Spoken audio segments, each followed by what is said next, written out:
আল্লাহ ওই সময় আজরাইলকে জিজ্ঞেস করছেন, হে আজরাইল, তুমি এই পৃথিবীতে এত মানুষের জান কবজ করলা, কোন সময় তোমার বেশি কষ্ট লেগেছে? আজরাইল বলে, আল্লাহ, আমার দুইটা মানুষের জান কবজ করতে বেশি কষ্ট হয়েছে।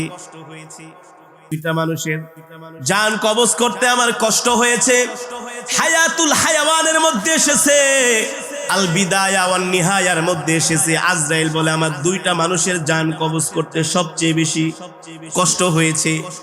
আল্লাহ তাআলা বলে, আজরাইল, কোন দুইটা মানুষ? বলে, আল্লাহ, সমুদ্রের মধ্যে একদিন একটা জাহাজ ডুবে গিয়েছিল। ওই জাহাজের মধ্যে একজন গর্ভবতী মহিলা ছিল, সে ছিল প্রেগন্যান্ট। যখন সমুদ্রের মধ্যে জাহাজটা ডুবে গেল, নদীর তরঙ্গমালা ঢেউগুলো জাহাজটাকে যখন একেবারে বাড়ি দিতে শুরু করলো, জাহাজটা ফেটে চূর্ণ বিচূর্ণ হয়ে গেল। মানুষগুলো বাঁচার জন্য আর্তনাদ করতেছে, তোমার কাছে সাহায্য চাচ্ছে।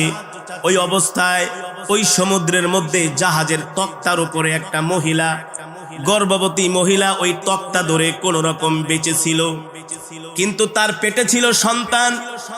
সন্তানটা প্রসব করবে। এই অবস্থায় আপনি আমাকে হুকুম দিয়েছেন, যাও এই মহিলার জান কবজ করে নিয়ে আসো।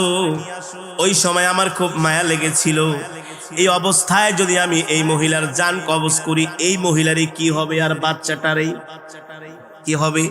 তাও সমুদ্রের মধ্যে প্রচন্ড ঢেউ। যদি তীরে হতো অথবা কোনো লোকালয় হতো, আমার এত মায়া লাগতো না। আজরাইল বলে, ওই সময় আমার খুব মায়া লেগেছে যে এই মহিলার সন্তানের কি অবস্থা হবে আর মহিলার কি অবস্থা হবে। আজরাইল বলে, আল্লাহ, আমার হাতে তো কোনো ক্ষমতা নাই, সর্বময় ক্ষমতার মালিক কি?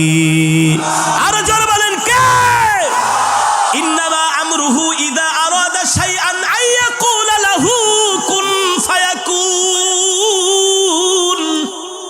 আল্লাহ বলে, আমি আল্লাহ এমন আল্লাহ, আমি আল্লাহ যা ইচ্ছা তাই করি। আমার আল্লাহর যখন যা মন চায় আমি তাই করি। আমি যদি কোনো কিছু করতে চাই, আমি আল্লাহ কারো কাছ থেকে পারমিশন নিতে হয় না, নিতে হয় একমাত্র শুধু আল্লাহর নবীর জান কবজের সময় আজরাইল নবীজির কাছে অনুমতি চেয়েছে। আপনার আমার নবী, বিশ্ব নবী, তার কাছে এসে আজরাইল বলে, ওগো আল্লাহর নবী, আল্লাহ তাআলা আমাকে পাঠিয়েছেন আপনার জান কবজ করার জন্য। কি পাঠিয়েছেন?